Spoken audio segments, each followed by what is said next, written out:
اليوم أكملت لكم دينكم وأتممت عليكم نعمتي ورضيت لكم الإسلام دينا আল্লাহ রাব্বুল আলামিন বলেন, আজ আমি তোমাদের জন্য তোমাদের দ্বীনকে পরিপূর্ণ করে দিলাম। ওয়া আতমামতু আলাইকুম নি'মাতি, এবং তোমাদের জন্য আমার নেয়ামত পরিপূর্ণ করে দিলাম। ওয়া রাদিতু লাকুমুল ইসলাম দীনা, তোমাদের জন্য ইসলামকে দ্বীন হিসাবে আমি মনোনীত করলাম। হযরত ওমর রাদিয়াল্লাহু তাআলা আনহু বলেন, এই আয়াত কোন দিন কোথায় কার উপরে নাজিল হয়েছে আমি সেটা জানি। এই আয়াত নাজিল হয়েছে মুহাম্মাদুর রাসূলুল্লাহ সাল্লাল্লাহু আলাইহি ওয়াসাল্লামের উপর আরাফার দিন, বিদায় হজে জাবালে রহমতে এই আয়াত আল্লাহ তাআলা নাজিল করেছেন। এই আয়াত নাজিলের মাধ্যমে আল্লাহ তাআলা আমাদের দ্বীন তথা জীবন ব্যবস্থাকে পূর্ণাঙ্গের ঘোষণা দিয়েছেন। তার মানে মানব জীবনে, মুসলমানদের জীবনে, ইমানদারের জীবনে যত ধরনের প্রয়োজনীয়তা আছে, যত ধরনের সমস্যা আছে, সব সমস্যার সমাধান ইসলামের মধ্যে আছে।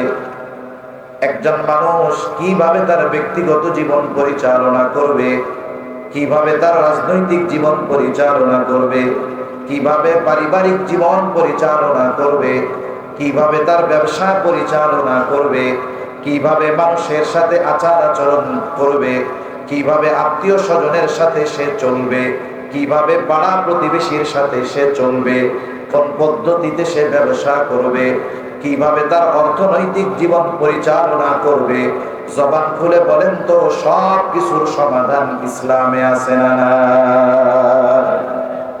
মানব জীবনের এমন কোন দিক নাই যেই দিকের সমস্যার সমাধান ইসলামের মধ্যে নাই। ইসলাম এমন এক জীবন ব্যবস্থা, আপনাদের আমাদের হাতে অনেকের কাছে অ্যান্ড্রয়েড মোবাইল আছে। আপনি একটা অ্যান্ড্রয়েড মোবাইল কেনার পর দেখবেন 6 মাস 1 বছর পর পর এর প্রোগ্রামগুলো আপডেট হয়। তার মানে 6 বছর আগে অ্যান্ড্রয়েড সফটওয়্যার আর 6 বছর পরের সফটওয়্যার এক না। সময়ের সাথে সাথে, যুগের সাথে সাথে অ্যান্ড্রয়েড আপডেট হয়, সফটওয়্যার আপডেট হয়। অনেকে বলে ইসলাম হলো মধ্যযুগীয় এক জীবন ব্যবস্থা। এটা তারা তাদের বুঝ কমতির কারণে বলে, ইসলামের প্রতি বিদ্বেষের কারণে বলে। কিন্তু আল্লাহ তাআলা ইসলামকে এমন এক জীবন ব্যবস্থায় পরিণত করেছেন যেটা সর্বযুগে সর্বকালে কিয়ামত পর্যন্ত মানব জীবনের একমাত্র সমাধান। এটা এমন না যে ইসলাম 1500 বছর আগে এটা ওল্ড ভার্সন হয়ে গেছে, এখন মানব জীবন পরিচালনার জন্য নতুন কিছু দরকার, ইসলাম দিয়ে সম্ভব নয়। এটা যারা মনে করে নিঃসন্দেহে তারা বেঈমান, কোনো সন্দেহ নাই, ঠিক কিনা বলে? ইসলাম কিয়ামত পর্যন্ত যত সমস্যা মানব জীবনে আসবে, যত প্রয়োজনীয়তা দেখা দিবে, সব কিছুর সমাধান ইসলামের মধ্যে আছে। এটা পূর্ণাঙ্গ এক জীবন ব্যবস্থা। এটা আমাদের দিন, এটাই আমাদের জীবন ব্যবস্থা। শুধু তাই না, এই দিন সম্পর্কে দুনিয়ায় যেমন আমাদের দিনের উপরে চলতে হবে, পরকালে মৃত্যুর পর এই দিনের ব্যাপারে আল্লাহ আমাদের জিজ্ঞাসা করবে। আমাদের সকলের কম বেশি জানা আছে, কবরের মধ্যে 3টি প্রশ্ন করা হবে। কয়টি প্রশ্ন একটু জোরে বলেন? 3টি প্রশ্ন করা হবে, এটা সবাই জানে। শুধু মুসলিমেরা জানে, অমুসলিমেরা জানে না এমনটা নয়, বরং অমুসলিমেরাও এই কথা জানে যে মুসলমানেরা এটা বিশ্বাস করে কবরের মধ্যে 3 প্রশ্ন করা হবে। প্রশ্ন করা হবে কবরে, কিন্তু প্রশ্ন আল্লাহ তাআলা ফাঁস করে দিয়েছেন আগে। আমাদের সমাজে একটা ছাত্র যত মেধাহীন হোক, কবে হোক না কেন, ও যদি পরীক্ষার 1 ঘন্টা মাত্র 1 ঘন্টা আগে পরীক্ষার প্রশ্নটা হাতে পেয়ে যায়, ও যত মেধাহীন হোক না কেন 1 ঘন্টা আগে যদি প্রশ্ন পাওয়া যায়, ও গোল্ডেন এ প্লাস পেয়ে যাবে, মাত্র 1 ঘন্টা। অথচ আল্লাহ সুবহানাহু ওয়া তাআলা নবীজি সাল্লাল্লাহু আলাইহি ওয়াসাল্লামের মাধ্যমে আমাদের কবরে 3 প্রশ্ন করা হবে, এটা অনেক আগে জানায় দিয়েছেন। সবাই জানে কবরে 3 প্রশ্ন। তার মানে পরীক্ষার হলে যাওয়ার আগে যদি প্রশ্ন আউট হয়ে যায়, তাহলে তো সবারই গোল্ডেন এ প্লাস পাওয়ার কথা, ঠিক না? কিন্তু বিষয়টা এমন নয়। কারণ দুনিয়ার পরীক্ষার হলে যেই প্রশ্ন, এটার জবাব দেওয়া সহজ, কারণ একটু লেখাপড়া করলেই জবাব দেওয়া যায়। মনে করেন একজন ভালো মতো লেখাপড়া করেছে, পরীক্ষার হলে গিয়ে সে জবাব দিয়ে দিতে পারবে। আর একজন ভালো মতো লেখাপড়া করে নাই, কিন্তু একদিন আগে প্রশ্ন ফাঁস হয়ে গেছে, বলে ও গোল্ডেন এ প্লাস পেয়ে যাবে। আর একজন লেখাপড়াও করে নাই, প্রশ্ন ফাঁসও পায় নাই, 1 গাঁঠি নকল নিয়ে গেছে, যা দেখে পরীক্ষার হলে যেই প্রশ্নগুলো আসছে, মাশাআল্লাহ তার নকলের গাঁঠির মধ্যে ওইগুলোও আছে। তার মানে লেখাপড়া করে পাশ করা যায়, প্রশ্ন ফাঁস হইলেও পাশ করা যায়, আবার নকল নিয়েও দুনিয়ার পরীক্ষায় পাশ করা যায়। কিন্তু বলেন তো, কবরের প্রশ্নের জবাব এই 3 পদ্ধতি অবলম্বন করলে জবাব দেওয়া যাবে নাকি? একজন যদি ভালো মতো মুখস্থ করে, চিন্তা করে, মুখস্থ করে তুই ফেরেশতা তো আইবো জিজ্ঞাসা করতে, আসলেই প্রশ্ন করার আগে জবাব দিয়ে দিব, যা কইবা জানি জবাব এটা সম্ভব সম্ভব না। কেউ যদি ওসিয়ত করে যায় যে আমার তো আমল টামল ঠিক নাই, এই 3 প্রশ্নের জবাব দিতে পারলে তো কবর জান্নাতের বাগান হয়ে যাইব, এক কাম করি, সুন্দর মতো আমার কাফনের মধ্যে জবাবটা লেখা 2-3 কপি নকল দিয়ে দিস, কাজ হবে। দুনিয়ার পরীক্ষায় নকল নিয়ে পাশ করা যাবে, প্রশ্ন ফাঁস হইলে পাশ করা যাবে, মুখস্থ করলে গিয়ে জবাব দেওয়া যাবে। কিন্তু কবরের 3 প্রশ্নের জবাব লেখাপড়ার সাথে, মুখস্থের সাথে, নকলের সাথে সম্পৃক্ত নয়। কবরের ওই 3 প্রশ্নের জবাবের সম্পৃক্ততা আমলের সাথে। দুনিয়ার মধ্যে ওই 3 প্রশ্নের আলোকে যারা আমল করবে, শুধুই মাত্র তারা কবরে 3 প্রশ্নের জবাব দিতে পারবে। প্রশ্ন হবে মার রব্বুকা, তোমার রবকে। আমরা সবাই জানি আমাদের রবকে, জবান খুলে বলেন, আরো জোরে বলেন কে? আমাদের রব আল্লাহ। এটা আমাদের মুখস্থ সবার আছে, কিন্তু বলেন তো ওই রবের হুকুম, আহকাম, আদেশ নিষেধ আমরা সকলে মেনে চলি নাকি? আমরা বললাম আমাদের রব আল্লাহ, আমাদের প্রতিপালক আল্লাহ, অথচ ওই রবের সব হুকুম আহকাম আমি আপনি মানি না, রবের আদেশ নিষেধ মেনে চলি না। তাহলে কবরে গিয়ে জবাব দেওয়া যাবে না যে আমার রব আল্লাহ। কিন্তু যদি রবের হুকুম আহকাম মেনে চলি, তাইলে কবরে কেউ যদি বধিরও হয়, বধির যে কানে শুনে না, যে কানে শুনে না যে কবরে প্রশ্ন করা হবে মার রব্বুক, সে জীবনে কান দিয়ে এটা শুনে নাই, কিন্তু দুনিয়ায় রবের হুকুম আহকাম মাইনা চলছে, ও কবরে গিয়া জবাব দিয়া দিবে সাথে সাথে আমার রব আল্লাহ। 2 নাম্বার প্রশ্ন হবে আমা দীনুক, তোমার দিন কি? যদি জবাব জিজ্ঞাসা করি, আমরা সবাই জবাব দিতে পারবো, আমাদের দিন হলো ইসলাম।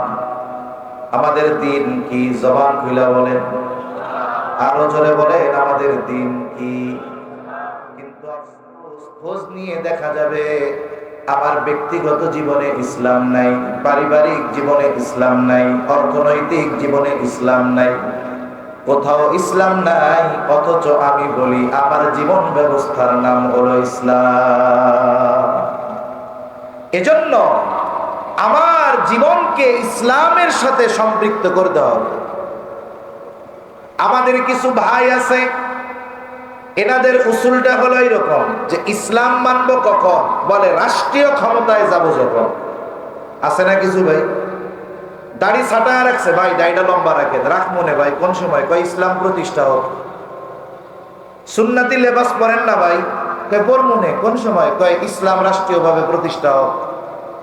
নামাজ কালাম পড়েন ভাই ঠিক মতো? পড়মুনে। কয় কোন সময়? কয় ইসলাম রাষ্ট্রীয়ভাবে প্রতিষ্ঠা হোক। তার মানে আমরা কিছু ভাই আছি, অপেক্ষায় আছি, যখন রাষ্ট্রীয়ভাবে ইসলাম প্রতিষ্ঠা হবে তখন থেকে ইসলাম মানা শুরু করবে। কিন্তু ইসলামের এমন কিছু বিষয় তো আছে যেটা মানুষের ব্যক্তির সাথে সম্পৃক্ত, আছে না নাই? আমি সুন্নাতের উপরে চলবো, আমি আমার জবানকে গুনার থেকে বাঁচাবো, আমি আমার চোখকে গুনার থেকে হেফাজত করব, আমি হারাম খাবো না হালাল খাবো, আমার অধীনস্থদেরকে আমি দ্বীনের উপরে চলাবো, আমার স্ত্রী কন্যাদেরকে আমি পর্দা করাবো। বলেন তো এই বিষয়গুলো মান্য করার জন্য ইসলাম রাষ্ট্রীয়ভাবে প্রতিষ্ঠা হওয়ার আগ পর্যন্ত অপেক্ষা করা যাবে নাকি? ওই পর্যন্ত অপেক্ষার সুযোগ নাই। ব্যক্তিগত জীবনে ইসলাম প্রতিষ্ঠা করতে হবে, পারিবারিকভাবে ইসলাম প্রতিষ্ঠা করতে হবে, সামাজিকভাবে যতটুকু সম্ভব ইসলাম প্রতিষ্ঠা করতে হবে, সাথে সাথে রাষ্ট্রীয়ভাবে ইসলাম প্রতিষ্ঠার প্রচেষ্টা এবং দোয়া আল্লাহ তাআলার কাছে করে যেতে হবে। আল্লাহ সুবহানাহু ওয়া তাআলা এই জমিনে আমাদের খেলাফতি দেওয়ার, রাজত্ব দেওয়ার, ক্ষমতা দেওয়ার ওয়াদা দিয়েছেন দুই শর্তের আলোকে। ঈমান আর আমল যদি আমাদের ঠিক হয়, শিরিক থেকে যদি আমরা বাঁচি, আমরা এটারই প্রাধান্য দেই বেশি যে আমাদের যদি 10টা ব্যারিস্টার থাকে তাহলে কাজে লাগবে বেশি, আমাদের যদি 10টা উকিল থাকে কাজে লাগবে, আমরা যদি সচিবালয়ে আমাদের 50টা সচিব বানাইতে পারি আমাদের কাজে লাগবে, ঠিক আছে লাগবে। তবে ইসলাম প্রতিষ্ঠার জন্য ঈমানকে যদি খাঁটি না করা হয়, ইসলাম প্রতিষ্ঠার জন্য যদি শিরিককে ত্যাগ, পৃথিবীর সম্পদ লুটতেছে প্রায় 100 বছরের কাছাকাছি হয়ে যাচ্ছে, এখন পর্যন্ত এই পৃথিবীতে সম্পদের দিক দিয়ে মুসলমানদের চাইতে কেউ বেশি না। এখনো মুসলিম দেশগুলোর মধ্যে আল্লাহ তাআলা এই পরিমাণ সম্পদ দিয়ে রাখছেন, তেল, স্বর্ণ সহ অন্যান্য যা আছে, এই পরিমাণ সম্পদের মালিক ইউরোপ আমেরিকানরা হতে পারে নাই। তার মানে জাগতিক ধন সম্পদ মুসলমানদের কম নাই, কিন্তু 250 কোটি মুসলমান হবার পরেও ঈমান ঠিক না থাকার কারণে, শিরক থেকে বাঁচার কারণে, আমল ঠিক না থাকার কারণে গোটা আরবের মধ্যে এক ইসরায়েল বসে চতুর্দিকে আরব দেশ থাকার পরেও ফিলিস্তিনের গাজার নিরস্ত্র নিরহ মুসলমানদেরকে নির্বিচারে হত্যা চালিয়ে যাচ্ছে, ঠিক কিনা বলেন? মুসলমানদের দুনিয়ার সম্পদ আছে কিন্তু আমরা সেই ঈমান আমল হারায় ফেলছি, যার কারণে সম্পদ থাকার পরেও, সংখ্যায় অনেক হওয়ার পরেও 250 কোটি মুসলমান আমরা 100 কোটি ইহুদি আমাদের নাকে রশি দিয়ে ঘুরাইতেছে। কথা অন্যদিকে চলে যাচ্ছে। তাহলে বলতেছিলাম কবরে দ্বিতীয় প্রশ্ন করবে, ওয়ামা দীনুক, তোমার দিন কি? সবাই জবাব আমরা দিতে পারবো, আমার দিন হলো ইসলাম। কিন্তু এই জবাব কবরে দেওয়ার জন্য ইসলামের উপরে আমাকে প্রতিষ্ঠিত হতে হবে, ব্যক্তি জীবন ইসলামের আলোকে সাজাতে হবে, পারিবারিক জীবন ইসলামের আলোকে সাজাতে হবে, অর্থনৈতিক রাজনৈতিক সমাজ জীবন ইসলামের আলোকে সাজাতে হবে। আমার যতটুকু সম্ভব পরিপূর্ণ ইসলামী অনুশাসন মেনে চলার সাথে সাথে রাষ্ট্রীয়ভাবে ইসলাম প্রতিষ্ঠার জন্য প্রচেষ্টার সাথে সাথে আল্লাহ তাআলার কাছে দোয়া করতে হবে। 3 নাম্বার প্রশ্ন করা হবে নবীজিকে দেখায়া, মা হাদার রাজুলুল্লাযী বুইসা ফীকুম, এই ব্যক্তিকে যাকে তোমাদের কাছে প্রেরণ করা হয়েছিল। অথবা প্রশ্ন করা হবে, ওমান নবিয়্যু, তোমার নবীকে। এই প্রশ্নের জবাব আমরা সবাই জানি, মুহাম্মাদুর রাসূলুল্লাহ সাল্লাল্লাহু আলাইহি ওয়াসাল্লাম। তবে ওই ব্যক্তি কবরে এই প্রশ্নের জবাব দিতে পারবে যারা নবীজির সুন্নাতের আলোকে নিজেকে সুসজ্জিত করেছিল। সুন্নাত অনুযায়ী চললাম না, নবীর আদর্শে আদর্শিত হলাম না, নবীর সিরাত কে সামনে রেখে আমার আপনার জীবনকে আমি সুসজ্জিত করলাম না, কবরে গিয়ে জবাব দেওয়া সম্ভব নয় যে ইনি আমাদের নবী মুহাম্মদুর রাসূলুল্লাহ সাল্লাল্লাহু আলাইহি ওয়াসাল্লাম। তাহলে মূল কথা হলো এইটা যে কবরের 3 প্রশ্নের জবাবের সম্পৃক্ততা লেখাপড়া মুখস্থ নকলের সাথে নয়, বরং কবরের 3 প্রশ্নের জবাবের সম্পৃক্ততা হলো দুনিয়ার কর্মের সাথে, আমলের সাথে। আল্লাহ আমাদেরকে ওই রকম আমল দুনিয়ায় করার তৌফিক দান করেন বলি আমিন। তাহলে আল্লাহ তাআলা বললেন, আল-ইয়াওমা আকমালতু লাকুম দীনাকুম, আমি তোমাদের জন্য তোমাদের দিন পরিপূর্ণ করে দিলাম, তোমাদের জীবন ব্যবস্থাকে পরিপূর্ণ করে দিলাম। তার মানে ইসলাম হলো পরিপূর্ণ এক জীবন ব্যবস্থা, যেখানে মানব জীবনের সব ধরনের সমস্যার সমাধান আছে। মানব জাতি যত বড় সমস্যায় পড়ুক না কেন, ইসলামের দিকে যদি ফিরে আসে, ইসলাম থেকে যদি সমস্যার সমাধান গ্রহণ করে নেয়, তাহলে সমস্যা যত বড় হোক ওই সমস্যার সমাধান করা সম্ভব। তাহলে বলতেছিলাম, আমার আপনার নবীজির মাধ্যমে আল্লাহ তাআলা কয়েকটি বিষয়ের পূর্ণতা দিয়েছেন।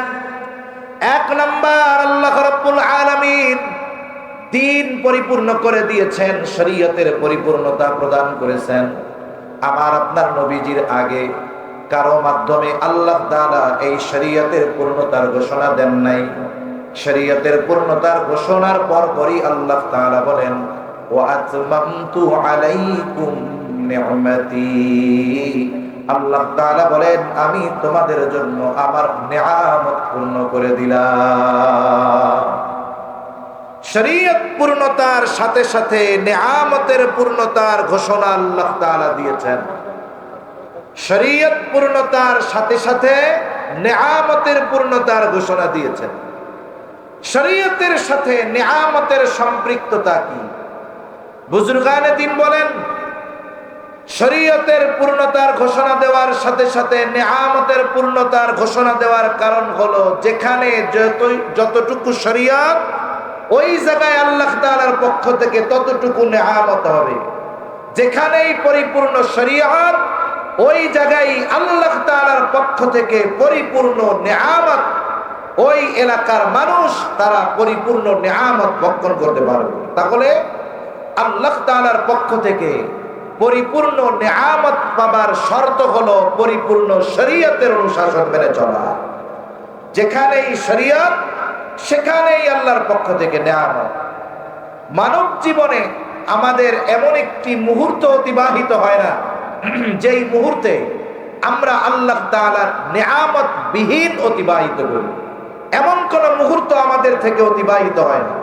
প্রতিটা শ্বাস প্রশ্বাসে আমরা নিয়ামত ভক্ষণ করি। কার? জোরে বলেন, আরো জোরে বলেন, কার? এত নিয়ামত আমরা পাচ্ছি অল্প কিছু হুকুম আহকাম মেনে চলার বদলে। আর যদি আমরা পরিপূর্ণ দিন মেনে চলতে পারতাম, আমাদের ব্যক্তিগত জীবন থেকে নিয়ে যদি একেবারে রাষ্ট্রীয় জীবন পরিপূর্ণ শরীয়তের আলোকে পরিচালিত হতো, তাহলে আশা করা যায় আল্লাহ তাআলা আমাদের জন্য আসমান এবং জমিনের বরকতের দরজা সমূহ খুলে দিত। আল্লাহ তাআলা কোরআনুল কারীমের মধ্যে ওয়াদা দিয়েছেন, যারা ঈমান আনবে, আল্লাহকে ভয় করবে, আল্লাহ রাব্বুল আলামিন তাদের জন্য আসমান জমিনের বরকতের দরজা খুলে দিবে। আল্লাহ তাআলা বলেন, ওয়ালাউ আন্না আহলাল কুরা আমানু ওয়াত্তাকাউ লাফাতাহনা আলাইহিম বারাকাতিম মিনাস সামাই ওয়াল আরদ।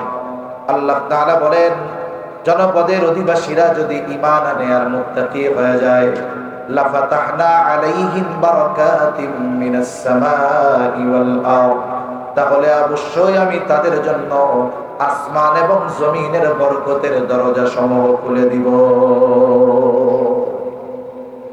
তাহলে ঈমান আর তাকওয়ার শর্ত আল্লাহ তাআলা দিয়েছেন। যেই জনপদের অধিবাসীরা ঈমানের উপরে সর্বোচ্চ স্থানে পৌঁছাবে, ঈমান যাদের সর্বোচ্চ মজবুত হবে, তাকওয়া যাদের সর্বোচ্চ হবে। তাকওয়াওয়ালা কারা?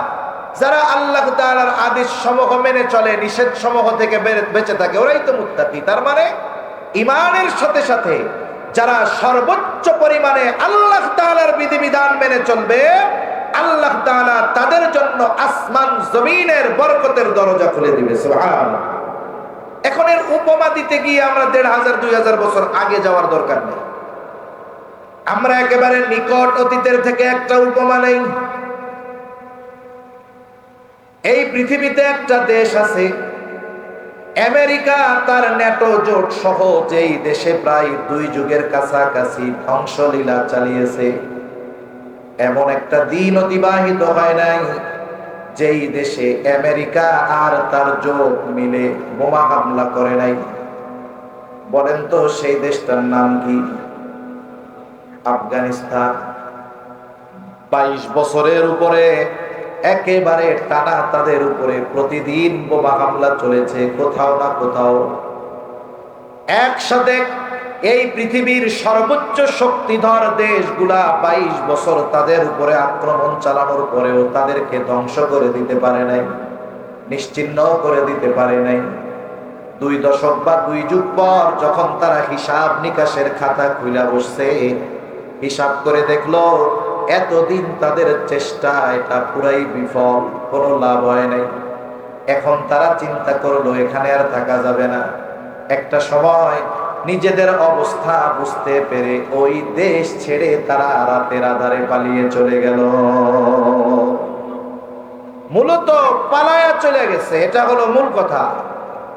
মানুষ যদি সময় নিয়ে যায় তাহলে তাদের সম্পদ টম্পদ সব নিয়ে যায়, কিন্তু আমেরিকা তারা রাতারাতি যা আছে সেইগুলা নিয়ে পালাইছে, যা নেওয়ার মতো, বাকি সব রাইখা গেছে, নষ্ট করে রাইখা গেছে যেন কাজে না লাগাইতে পারে।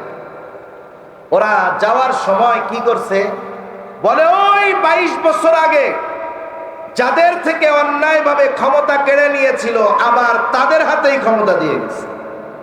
22 বছর আগে তাদের উপরে আমেরিকা আর তার জোট মিলে আক্রমণ করেছিল। এর মূল কারণ ছিল তারা কোরআন সুন্নাহর অনুশাসন মেনে চলে রাষ্ট্র পরিচালনা করেছিল।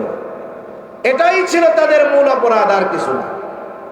যে তারা শরঈ শাসন ওই দেশে কায়েম করেছে, এই জন্য তাদেরকে ধ্বংস করে দেওয়ার ষড়যন্ত্র তারা করছে। একা না, আমেরিকা একা না, ইউরোপিয়ান সব শক্তি সম্মিলিতভাবে তাদেরকে আক্রমণ করছে। 22 বছর কিছুই করতে পারে নাই। কারণ যেটা ইমিটেশন, এটা যতই চকচক করুক, ওই স্বর্ণকারের অ্যাসিড বা আগুনের মধ্যে দিলে ওইটার রূপ ধরা পড়বে, ওইটা শেষ হয়ে যাবে। কিন্তু যেটা খাঁটি স্বর্ণ, ওইটার গায়ে যত ময়লা কাদা লাগুক না কেন, ওইটারে যখন আগুনে পোড়াবে আর অ্যাসিডে দিবে, ওইটা আরো আগের চাইতে খাঁটি হবে। ঠিক কিনা বলেন? এজন্য স্বর্ণকে খাঁটি করার জন্য পোড়ানো হয়, অ্যাসিডে দেওয়া হয়। যেই স্বর্ণরে যত ভালোভাবে পোড়ায় বলে ওইটার খাঁট তত দূর হয়, খাঁটি তত বেশি হয়। ওই মানুষগুলো তো এমনিতেই খাঁটি, আর এই 20-22 বছরের যুদ্ধ তাদেরকে আরো খাঁটি সোনায় রূপান্তর করছে। একটা সময় আমেরিকা তার ন্যাটো জোট সহ পালায় গেছে। 22 বছর আগে যাদের থেকে ক্ষমতা কেড়ে নিয়েছিল, আবার তাদের হাতে রাষ্ট্র পরিচালনার দায়িত্ব দিতে তারা বাধ্য হয়েছে। যাবার সময় এমন কোন উল্লেখযোগ্য স্থাপনা নাই তারা ধ্বংস করে যায় নাই। তার মানে ধ্বংসস্তূপে পরিণত একটি দেশ তাদের হাতে তুলে দিয়ে তারা রাতারাতি চলে গেল। সাথে সাথে তাদের যেই রিজার্ভ ছিল, রাষ্ট্রীয় যেই সম্পদ, এটাকেও আমেরিকা নিয়ে গেছে। একেবারে মোল্লাদের হাতে দেশটাকে দিয়ে গেছে, কিন্তু হাতের মধ্যে কোনো টাকা পয়সা দেওয়া যায় না। নতুন করে কেমন করে এই শহর তারা গড়বে, স্থাপনাগুলোকে আবার কেমনে গড়ে তুলবে, এই জন্য টাকা পয়সা দরকার, কিছুই তাদের হাতে দেয় না। একটা দেশ তাদের হাতে তুলে দিয়ে গেছে, যেই দেশ ধ্বংসস্তূপে পরিণত একটা দেশ। আজকে একটা খবর দেখলাম, আমেরিকা যখন আফগানিস্তানে গেছিল হামলা করার জন্য, গ্রাম অঞ্চলে মাঝে মধ্যে ডাকাতি হয়, জানেন? হয় আপনাদের দিকে ডাকাতি হয়। আপনার এলাকায় যখন ডাকাতি হবে এ বিষয়ে আপনি সুনিশ্চিত থাকবেন যে আপনার এলাকায় ওই বাহির থেকে ডাকাত এসে ডাকাতি করতে পারবে না যতক্ষণ না আপনার এলাকার ডাকাতরা ওদের সহযোগিতা না করবে। ঠিক কিনা কর? আপনার এলাকার সোর্স তাদেরকে সহযোগিতা করলে ওরা বাহির থেকে এসে ডাকাতি করতে পারবে। আফগানিস্তান গিয়ে আমেরিকা আর ন্যাটো জোট মাজলুমের উপরে এই পরিমাণ জুলুম করতে পারতো না যদি ওই আফগানিস্তানের কিছু দালাল ওদেরকে সহযোগিতা না করতো। যেই দালালেরা যুগের পর যুগ তাদেরকে সহযোগিতা করেছিল, মনে করেছিল আমেরিকানদেরকে সহযোগিতা করার মাধ্যমে আমরা আমেরিকার সিটিজেনশিপ পেয়ে যাব, আরামে ভোগ বিলাসে আরাম করে বাকি হায়াত কাটায় দিব। ডোনাল্ড ট্রাম্প ওই ধরনের আফগানিস্তানের ওই দালাল যারা আমেরিকায় ছিল এদেরকে বইলা দিছে 1 সপ্তাহের মধ্যে আমেরিকা ছাড়বি তোরা। কয় সপ্তাহের মধ্যে? 1 সপ্তাহের মধ্যে। এখন টের পাবে মজা করে করে দালালি কইরা গেছিলি, মুনাফিকি করেছিলি, যাদেরকে সাহায্য করেছিলি মুসলমানদেরকে মারার জন্য, তোরা তো গাদ্দার, ওরা ভালো মতো জানে। এই জন্য ওদেরকে বলছে যাও 1 সপ্তাহের মধ্যে দেশ ত্যাগ করবা। তাহলে করুণ পরিণতির মধ্যে তারা আছে। এজন্য বিশ্বাসঘাতক মুনাফিক যেগুলো, এগুলো দুনিয়া আখিরাত কোথাও শান্তিতে থাকতে পারে। ইংরেজদেরকে সহযোগিতা করছিল যারা নবাব সিরাজউদ্দৌলার বিরুদ্ধে, এদের মধ্যে মীর জাফরও ছিল। ইংরেজরা ঠিক সময় চিন্তা করছে যেই বেটা ওর জাতির সাথে ধর্মের সাথে গাদ্দারি করতে পারে ও আমাদের সাথে গাদ্দারি করবে না, এর কোনো গ্যারান্টি আছে? এক সময় মীর জাফররে ওরা মাইরা দিচ্ছে, আমেরিকাও গাদ্দারদেরকে পাঠায়া দিচ্ছে। কিন্তু যাদেরকে মারার জন্য আমেরিকা গিয়েছিল আজকে তারা রাষ্ট্র পরিচালনার দায়িত্বে নিয়ে আছে। যাই হোক, দায়িত্ব দিয়ে গেছে খালি হাতে, কোনো কিছু নাই। চিন্তা করছে যে 6 মাস যাওয়ার পরে আফগানিস্তানের লোকজন বলা শুরু করবে আগেই ভালো ছিলাম। কি বলবে? আগেই ভালো ছিলাম। কিন্তু এই রাষ্ট্র পরিচালনার দায়িত্ব কোন মুনাফিকের হাতে আসে নাই, কোন দুর্নীতিবাজের হাতে রাষ্ট্র পরিচালনার দায়িত্ব আসে নাই, কোন সম্পদ পাচারকারীর হাতে এই দায়িত্ব আসে নাই, কোন রডের বদলে বাঁশ দেওয়া ইঞ্জিনিয়ারের হাতে এই দায়িত্ব আসে নাই। এই রাষ্ট্র পরিচালনার দায়িত্ব বলা চলে বর্তমান দুনিয়ার ঈমান আর তাকওয়ার দিক দিয়ে যারা সর্বোচ্চ স্থানে তাদের হাতে আসছে। সাময়িক কিছু কষ্ট হয়তো তাদের হয়েছে, কিন্তু 3 বছর চলমান, এখনো পূর্ণ হয় নাই। আন্তর্জাতিক অর্থনীতি বলে এই পৃথিবীতে একমাত্র আফগানিস্তান এমন একটা দেশ যাদের মুদ্রার মান, অর্থনীতি সময়ের সাথে সাথে উন্নতি আর অগ্রগতির সর্বোচ্চ শিখরের দিকে ছুটে চলছে। আফগানিস্তানের টাকার মান বাংলাদেশের টাকার চাইতেও বেশি, প্রায় 3 গুণের কাছাকাছি। বর্তমান বিগত 2-3 বছরের সমীকরণ মুদ্রার মান কাদের বাড়তেছে, এখানে দেখা গেল আফগানিস্তানের মুদ্রার মান সবচাইতে বেশি বাড়তেছে। অথচ দেশটা ধ্বংসস্তূপে পরিণত ছিল, রিক্ত হস্তে তাদের হাতে একটা দেশ তুলে দেওয়া হয়েছে। প্রথম দিকে আমরা দেখতাম আমাদের দেশে কিছু মেইন স্ট্রিম মিডিয়া ছিল, ওই সময়গুলোতে আমাদের দেশ থেকে lakh crore crore million million dollar পাচার হচ্ছিল, এগুলা নিয়ে লেখে না। ওরা আফগানিস্তানে কি হইল এটা নিয়ে ওদের ঘুম হারাম। অথচ একটা সময় আমরা তাদের সব অপপ্রচারের জবাব আমরা পেয়ে গেলাম। ওরা বলল নারীদের লেখাপড়া বন্ধ করে দিছে আফগানিস্তান। আমরা কি দেখলাম? নারীদের জন্য স্বতন্ত্র ইউনিভার্সিটি হয়েছে এবং ওই জায়গা থেকে নারীরা নিরাপত্তার সাথে নির্বিঘ্নে তাদের গ্রাজুয়েশন কমপ্লিট করতেছে। এরপর একদিন এক খবরে দেখলাম ওই সরকার, আফগানিস্তান সরকার নারীদের জন্য মার্কেটে যাওয়া নিষিদ্ধ করে দিচ্ছে। এরপরে কয়দিন পরে কি দেখলাম? নারীদের জন্য এমন শপিং কমপ্লেক্স তারা তৈরি করছে যেই জায়গায় A to Z সব নারী, কোন পুরুষের ওইখানে প্রবেশ করার অধিকার নেই। তার মানে নারীদের নিরাপত্তা এবং শিক্ষায় কোন বিঘ্ন যেন সৃষ্টি না হয় এই ব্যবস্থা তারা করেছে। সাথে সাথে কি হলো?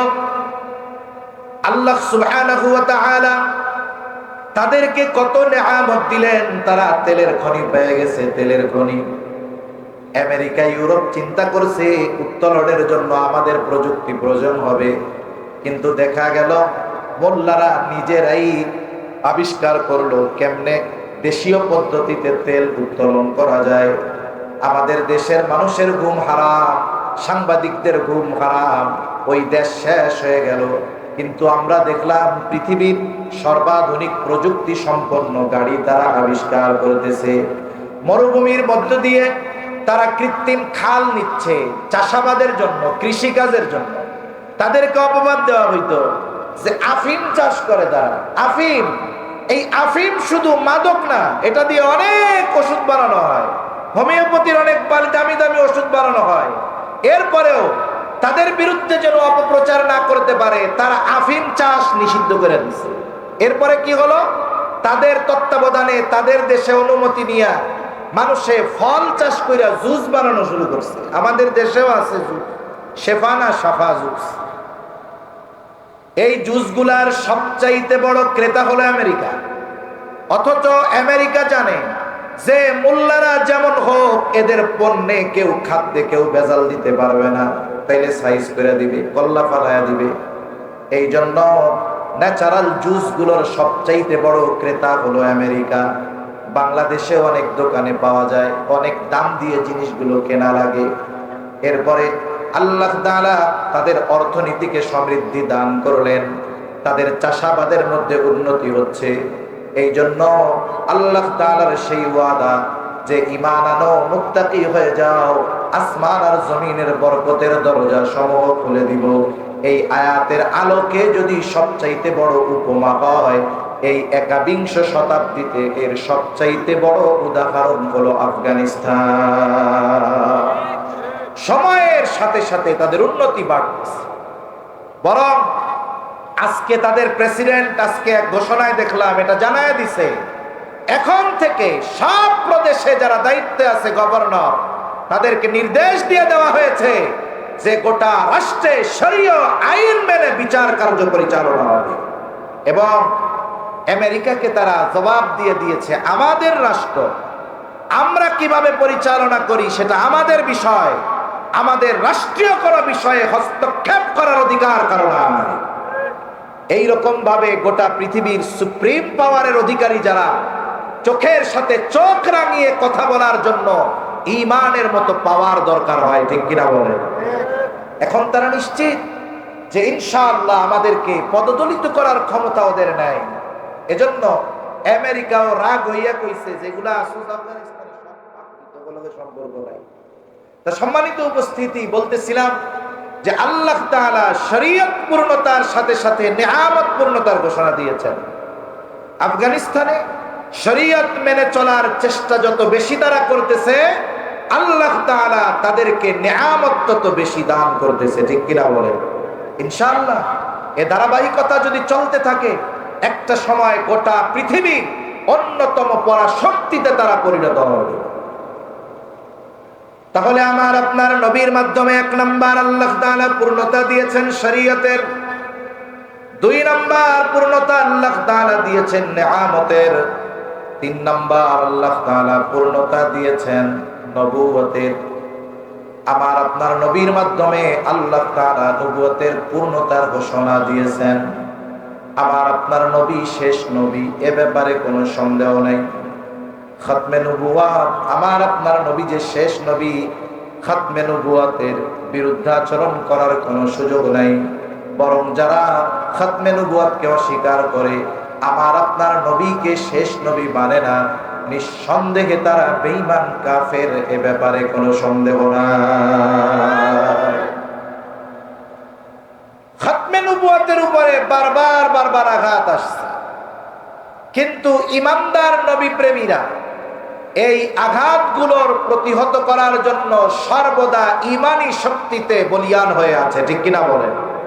বিশেষ করে উপমহাদেশে খতমে নবুয়াত সম্পর্কে এই ব্যাপারে সবচাইতে বেশি ফিতনা যারা সৃষ্টি করেছে তারা হলো কাদিয়ানী, গোলাম আহমদ কাদিয়ানী। এর গ্রুপেরা সবচাইতে বেশি খতমে নবুয়াতের উপরে আঘাত করেছে। ছলে বলে কলে কৌশলে এরা খতমে নবুয়তকে অস্বীকার করেছে। এদের অবস্থা কি?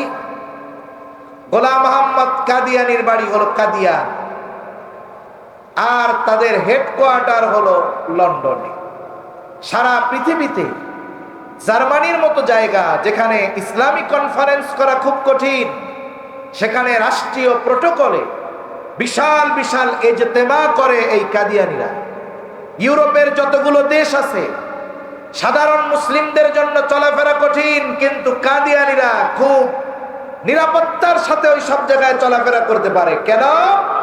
কারণ অমুসলিমেরা, ইসলাম বিদ্বেষীরা কাদিয়ানীদের মাধ্যমে মুসলমানদের ঈমান ধ্বংসের খেলায় মেতে উঠে, ঠিক কিনা বলেন?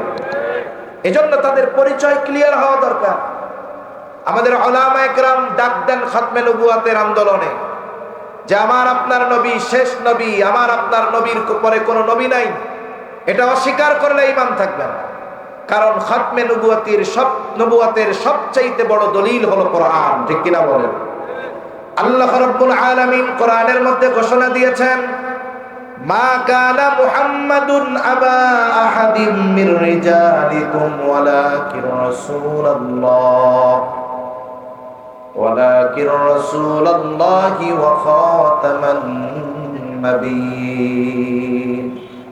আল্লাহ তাআলা বলেন, মুহাম্মদ সাল্লাল্লাহু আলাইহি ওয়াসাল্লাম তোমাদের কোন পুরুষের পিতা নন, ওয়ালাকিন রাসূলুল্লাহ তিনি হলেন শেষ নবী, ওয়া খাতামান নাবিয়্যিন তিনি হলেন শেষ নবী, তিনি আল্লাহর রাসূল, তিনি শেষ নবী।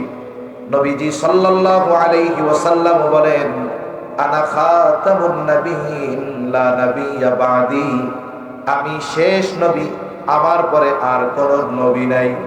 এই জন্য খতমে নবুয়তের সুস্পষ্ট দলিল থাকার পরেও যারা গোলাম মোহাম্মদ কাদিয়ানীকে নবী বলে, আমার আপনার নবীকে শেষ নবী মানে না, কোনো সন্দেহ নাই তারা বেঈমান। আমাদের দেশে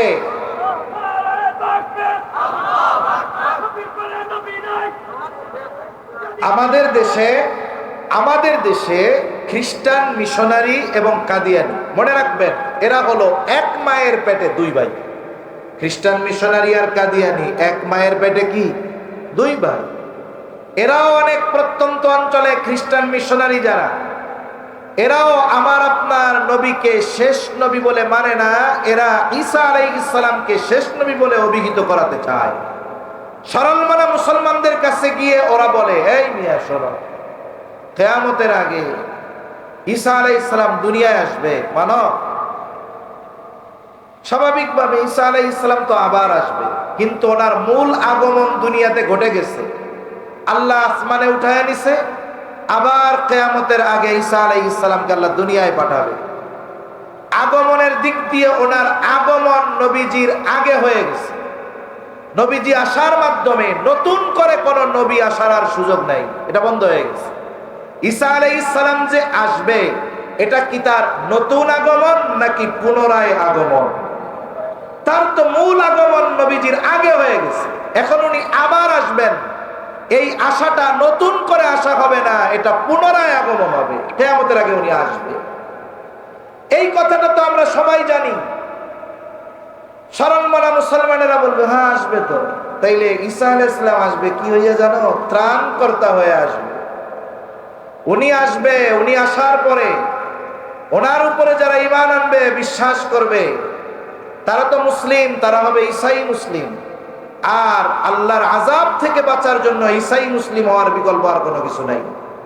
এখন ওই মানুষগুলো যেগুলো মূর্খ, বুঝে না, এই মানুষগুলাকে তারা দাওয়াত দিয়ে খ্রিস্ট ধর্মে অনুসারী করে একটা সময় তাদেরকে বেঈমানে পরিণত করে, দুনিয়ার সামান্য কিছু সুযোগ সুবিধা দিয়ে। এজন্য হিসাব যদি করা হয়, কাদিয়ানি আর এই খ্রিস্টান মিশনারি, এদের মূল মিশন, মূল উদ্দেশ্য এক, সরল মানা মুসলমানদেরকে ধোকায় ফেলে বেঈমান বানানো।